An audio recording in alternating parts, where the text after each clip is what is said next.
Welcome student, SVM online class में आपका स्वागत है। तो इस वीडियो में क्लास 6 की बात करेंगे हम और एसएसटी की बात करेंगे इस वीडियो में। देखिए बच्चों, हम पिछले वीडियो में हमने चित्र, इमारतें और किताबों की बात की थी। पाठ संख्या 11 की शुरुआत की थी। ठीक है, हम मंदिरों के बारे में पढ़ रहे थे। पुराने समय के जो मंदिर हैं वो कैसे बने हैं, मंदिर की क्या विशेषता होती है, हम वो पढ़ रहे थे। ठीक है, ये बात आपको ध्यान में रखनी है। आज हम आगे पढ़ेंगे महत्वपूर्ण। अब बात करते हैं आज इस वीडियो में कि जो स्तूप हैं और जो मंदिर हैं वो किस प्रकार बनाते थे। तो जो हमारी हेडिंग होगी वो होगी स्तूप तथा मंदिर किस तरह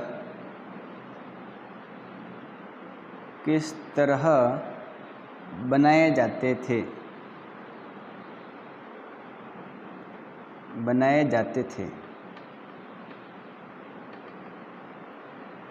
ठीक है, उसकी बात करेंगे कि स्तूप तथा मंदिर किस तरह बनाए जाते थे। हाँ, दरअसल अगर स्तूप की बात करें या मंदिर की, तो इसकी कुछ प्रक्रियाएं थी। कुछ बात करें विशेषकर तो इसके कुछ तरीके थे विशेषकर। आप जब समझेंगे, जब आपने स्तूप देखा है।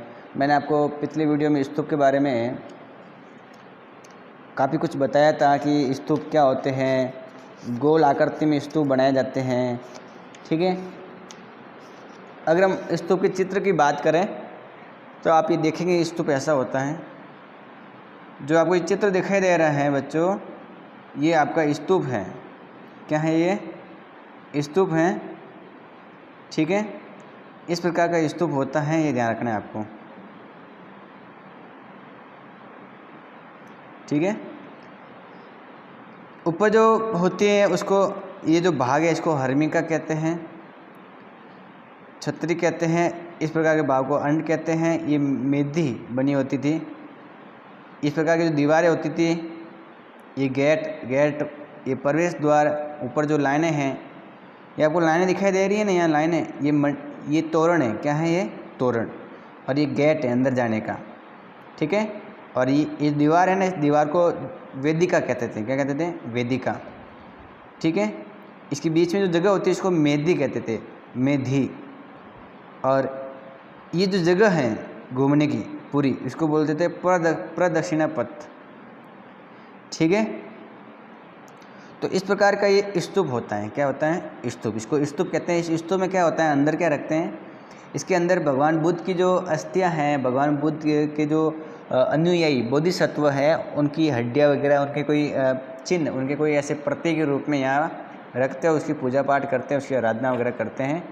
ठीक है, तो ये ध्यान रखना है आपको। ये स्तूप है। मंदिर के बारे में तो आप जानते हो कि मंदिर कैसा होता है। मंदिर तो आपने देखे भी होंगे, गए भी होंगे आप मंदिर के अंदर की मंदिर कैसा होता है। तो मंदिर की तो हमने बात भी की है। खैर, हम देखते हैं कि किस प्रकार से बनते थे। ये जो स्तूप है वो उस समय जो बढ़िया प्रकार के अच्छे किस्म वाले जो पत्थर हैं उससे बनाए जाते थे मंदिर और स्तूप। स्तूपों में तो हमें ईंटों का भी प्रयोग दिखाई देता है। किसका? ईंटों का भी प्रयोग दिखाई देता है। ठीक है, तो पत्थरों को काट के तराश करके खंबे, दीवार और चौखट, फर्श, छत बना करके बड़ी मुश्किल से इस प्रकार की इन्होंने चीज़ें बनाई हैं। इसके अलावा गुफाएं हैं, तो गुफाओं में उन्होंने गुफाएं बनाई हैं। पर्वत को काट करके स्तूप बना करके पुराने प्राचीन समय की गुफाएं बनाई हैं उन्होंने। गुफाएं, मंदिर भी बनाई हैं। तो ये भी समझ सकते हैं किस प्रकार से लोग मेहनत करके उस समय शानदार शिल्पकारों का प्रयोग करके राजा रानियों ने मंदिरों का निर्माण करवाया, स्तूपों का निर्माण करवाया। तो ये भी ध्यान रखना है आपको। जब अपन सांची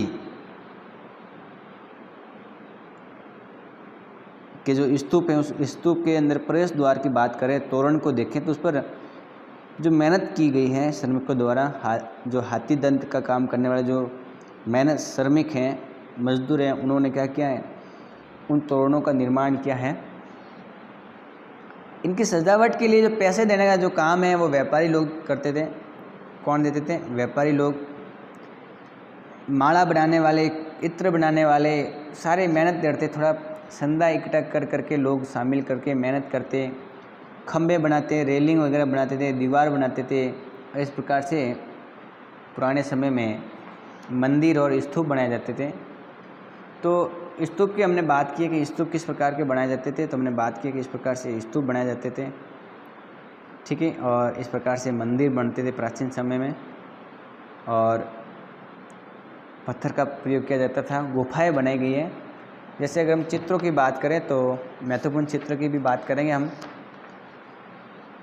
उसके अलावा प्राचीन समय की चित्रकला कैसी है? प्राचीन समय की चित्रकला किस प्रकार की है वो ध्यान रखना है आपको। प्राचीन समय की चित्रकला देखें तो जो अजंता है, अजंता की गुफाएं, अजंता की जो गुफाएं हैं कहाँ हैं? महाराष्ट्र के अंदर, महाराष्ट्र के औरंगाबाद ज़िले में। कौन से ज़िले में? औरंगाबाद ज़िले के अंदर जलगांव के निकट अजंता की गुफाएं हैं। क्या है? अजंता की गुफाएं हैं, ये ध्यान रखना है आपको। तो जब इन अजंताओं की गुफाओं को देखते हैं तो अंदर बौद्ध भिक्षुओं से जुड़ी हुई अनेक प्रकार की चित्रकला हमको दिखाई देती है। बौद्ध भिक्षु, जो बौद्ध धर्म जिन्होंने अपना लिया है और जो भगवान बुद्ध की आराधना करने वाले लोग हैं, अनुयायी है, उनको बौद्ध भिक्षु कहते हैं। जो मांग करके खाते हैं, गुफाओं में रहते हैं सन्यासी के रूप में, वो बौद्ध भिक्षु। इनके चित्र मिलते हैं कहाँ पर? अजंता की गुफाओं में, जो उन दीवारों पर बने हुए, छत पर बने हुए और बहुत पुराने हैं, ठीक है। तो अधिकांश जो चित्र हैं वो मसाल, जो मसाल होती है, मसाल का मतलब ऐसे लकड़ी का बना होता था, उसके ऊपर इस प्रकार के यहाँ रखते थे और वो जलने का काम करता था रोशनी के लिए, ठीक है। तो उनकी वजह से है। और ये जो चित्र मिले हैं जो 1500 वर्ष पहले हैं, वो आज भी सुंदर रूप से बनाए हैं। उन चित्रों को देखें तो उसमें प्राकृतिक रंग, पेड़ पौधों के जो रंग हैं, प्राकृतिक और खनिज रंग हैं, उनका प्रयोग किया हुआ है। और महान चित्रों में से उनका नाम आता है, महान चित्र शामिल है। तो ये भी ध्यान रखना है आपको। तो सिंपल सी चित्रकला की बात आपको ध्यान में रखनी है। प्राचीन समय के पुस्तकों की बात करें कि किस प्रकार पुस्तकों का निर्माण हुआ है, किताबों का, तो कई प्रकार के जो कवि महापुरुष थे, उन्होंने महाकाव्य लिखे। क्या लिखे? महाकाव्य लिखे, उन्होंने ग्रंथ लिखे। स्त्री पुरुषों की वीर गाथाएँ लिखी गई, देवताओं की कहानियाँ मिलती हैं, जातक कथाएँ, जातक कथाएँ, भगवान बुद्ध की जो जन्म जन्मांतर कथा हैं, भगवान बुद्ध की जो जन्म की कथाएँ होती हैं उनको जातक कथा कहते हैं, वो कथाएँ मिलती हैं। अगर उसी उदाहरणों में से, इसी किताबों में से देखें तो 1800 साल पहले, कितना? 1800 साल पहले एक तमिल महाकाव्य है, काव्य बहुत बड़ा है, महाकाव्य। जो तमिल महाकाव्य है, महाकाव्य का मतलब ये होता है कि ऐसी किताब जिसमें बहुत सारे कविताएं, पद्य भाग लिखे हुए हैं। छोटी किताबें तो काव्य और बहुत बड़ा है तो महाकाव्य। तो एक तमिल भाषा में लिखा हुआ महाकाव्य जिसका नाम है शिल्पदिकारम। क्या नाम है? शिल्पदिकारम।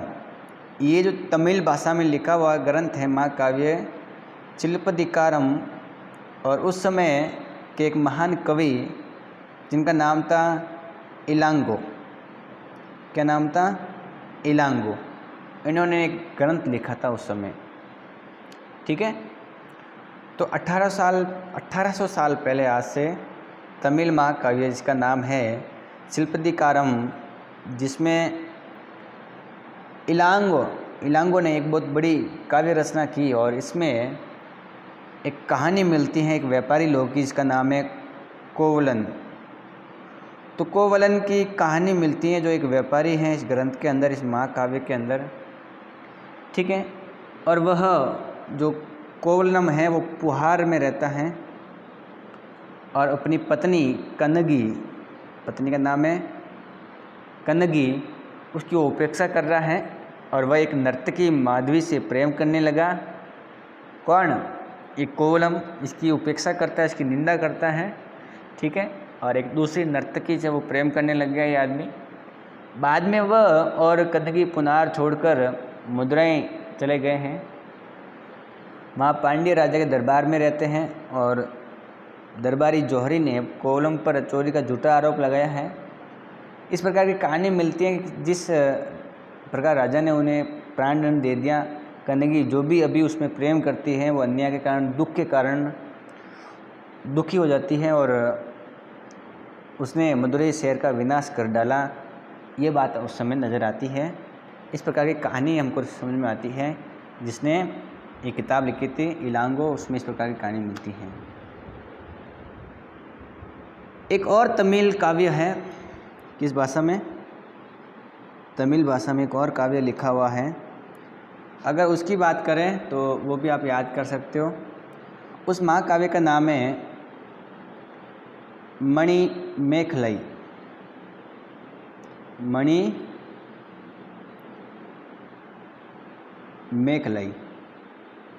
तमिल भाषा में लिखा हुआ महाकाव्य है, जो आज से लगभग 1400 साल पहले लिखा गया है। आज से 1400 साल पहले ये जो काव्य है वो सत्यनार द्वारा, जो एक कवि था, महाकवि, उसने लिखा है। इसमें कोवलन और माधवी की कहानी है। ये रचना कई सदियों तक चली और कई पहले की हैं। उसमें ज़रा देखें तो उनकी पांडुलिपियाँ दोबारा लगभग 100 साल पहले की मिली हुई है। इसके अलावा हमने कालिदास की बात की थी, जो भी एक महाकाव्य लिखने में माहिर था। ठीक है, मेघदूत उनके ग्रंथ का नाम था, हमने उसकी बात की थी। अभिज्ञान शाकुंतलम। ठीक है, तो ये ध्यान रखना है आपको। ये तो बात की है महाकाव्यों की। अब बात करते हैं कि जो पुरानी कहानियाँ थी, वो पुरानी कहानियाँ हमें कहाँ मिलती हैं, उनका संरक्षण किस प्रकार से हो रहा है, वो पुरानी जो कहानियाँ हैं वो उनका संकलन कहाँ पर है, वो कहाँ पर बनाई, कहाँ पर लिखी हुई हैं। तो हिंदू धर्म की बहुत सारी पुरानी कहानियाँ हैं, पुराने समय में लिखी हुई हैं। उसी में से पुराने समय की जो लिखी हुई जो पुराण है, उसमें भी कहानियाँ मिलती हैं। पुराण शब्द का मतलब, पुराण का मतलब होता है प्राचीन। पुराण का मतलब क्या होता है? प्राचीन। तो प्राचीन समय की जो कहानियाँ हैं, जिसमें प्राचीन समय में देखें तो भगवान विष्णु की विष्णु पुराण, शिव पुराण, तो भगवान दुर्गा, भगवान शिव, पार्वती जैसी भगवान से जुड़ी हुई कहानियाँ हमें इसमें नज़र आती हैं। ठीक है, तो ये भी ध्यान रखना है आपको। और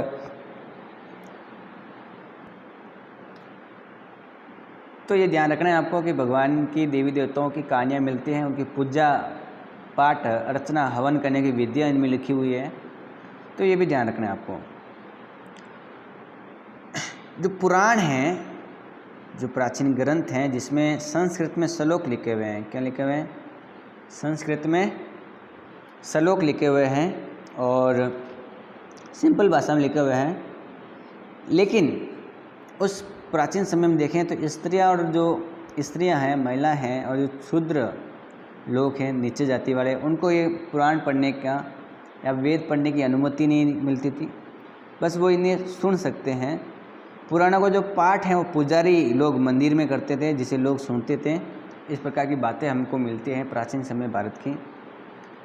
अगर हम दो संस्कृत के महाकाव्यों की बात करें, दो संस्कृत के महाकाव्य जिनका नाम आपने सुना होगा, एक तो है महाभारत, दूसरा एक काव्य है रामायण। बहुत बड़े विशाल हैं। सबसे लंबे रूप से देखें तो ये लोकप्रिय हैं। इसमें बहुत सारी कहानियाँ मिलती हैं। ठीक है, और महाभारत में देखें तो पांडव और कौरवों की कहानियाँ हैं, उससे जुड़ी हुई बातें समझ में आती है। दोनों के बीच में, पांडव और कौरवों के बीच में युद्ध की कहानी है। इस युद्ध का उद्देश्य पुरु वंश की राजधानी जो हस्तिनापुर है, उसकी गद्दी प्राप्त करना है। किस वंश की? पुरु वंश की जो राजधानी है और जिसका नाम है हस्तिनापुर। क्या नाम है? हस्तिनापुर। उसका शासन प्राप्त करने की कहानी है। पर आज अगर इस रूप में जानते हैं, जिस रूप में, वह रूप लगभग 1500 वर्ष पहले लिखा गया है। माना जाता है कि पुराणों और महाभारत इन दोनों का जो रचना है ग्रंथ की, वो वेद व्यास ने की थी। महर्षि संकलित जो व्यास है उसने लिखा था। और महाभारत के अंदर एक भगवत गीता की बात मिलती है, और भगवत गीता की बात हमने पाठ संख्या 9 में की है। गीता की भगवान कृष्ण की बात उसमें लिखी हुई है। ठीक है, रामायण की बात करें तो रामायण के बारे में आप सभी जानते हो, आपने राम, लक्ष्मण, सीता, भरत का नाम सुना होगा। तो माँ कौशल्या के पुत्र राम की कहानी इसके अंदर है, और पिता उनको वनवास दे देते हैं। जंगल में राम के साथ में उनकी पत्नी सीता और लक्ष्मण भी जाते हैं, और वो लंका के राजा रावण की हत्या करते हैं, क्योंकि उन्होंने माता सीता का अपहरण किया था। सीता को वापस लाते हैं। इस प्रकार की कहानी इसमें लिखी हुई है, और अयोध्या पर राजा राम का शासन होता है। तो महाभारत की तरह रामायण की भी एक प्राचीन कहानी है जिसकी हमने बात की है, और संस्कृत के महाकाव्यों में से एक है। और रामायण है वो महर्षि वाल्मीकि द्वारा लिखा गया था, ये ध्यान रखना आपको।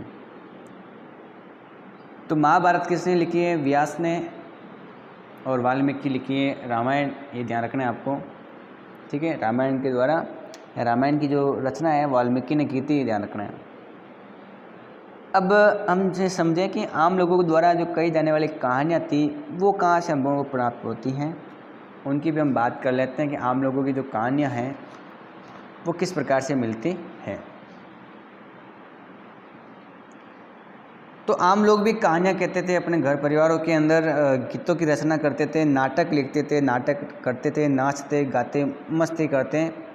दरअसल उनकी जो कहानियाँ हैं वो जातक कथाएँ या पंचतंत्र की कथाएँ कहानियाँ मिलती हैं। ठीक है, जातक कथाएँ दरअसल स्तूपों पर लिखी जाती थी, स्तूप पर मिलती हैं। अजंता की गुफाओं में भी जातक कथाएँ लिखी हुई हैं। ठीक है, तो ये भी ध्यान रखना है आपको। तो ये कहानियाँ हैं उस समय की, पुराने समय की। अगर हम जातक कथा की बात करें, एक बंदर राजा की बात करें, किसकी? बंदर राजा की, वो जो जातक कथा है। तो एक समय में बंदरों का एक महान राजा, अगर हम देखें, बंदरों का एक महान राजा, वह हिमालय पर गंगा के किनारे अपने लगभग 80,000 अनुयायियों के साथ में रहता था। सारे बंदरों को एक खास आम के पेड़ के फल बहुत प्रिय थे, और आम के फल खाते थे, मीठे रूप से मीठे फल, और आराम से रहते थे। और ये आम के जो फल हैं वो इतने स्वादिष्ट थे कि सामान्य रूप से किसी धरातल पर नहीं उगते हैं। एक बार क्या हुआ कि एक पका हुआ आम का जो फल है वो गंगा नदी में गिर गया, और बहते बहते वाराणसी पहुंच गया। और उस वक्त नदी में वहाँ राजा स्नान कर रहे थे, और वह आम उनको मिल गया। जब उस आम को उन्होंने खाया तो वो हैरान हो गए, और वो अपने राज्य के जो जंगल है उस जंगल में देखते हुए, ढूंढने लगे एक आम का इस प्रकार का पेड़ है या नहीं है। और वे राजा को हिमालय की पहाड़ी पर लेकर गए। लोग ढूंढते वहाँ पर ढूंढते हैं। ठीक है, वहाँ पहुँचकर राजा ने और उसके दरबारियों ने खूब आम खाए। कहाँ पर? वहाँ जंगल के अंदर ऊपर। तो रात में राजा ने देखा कि बंदर भी पक्के आमों का मज़ा ले रहे थे। राजा को ये बात बुरी लगी, उन्हें मार डालने का फैसला लिया।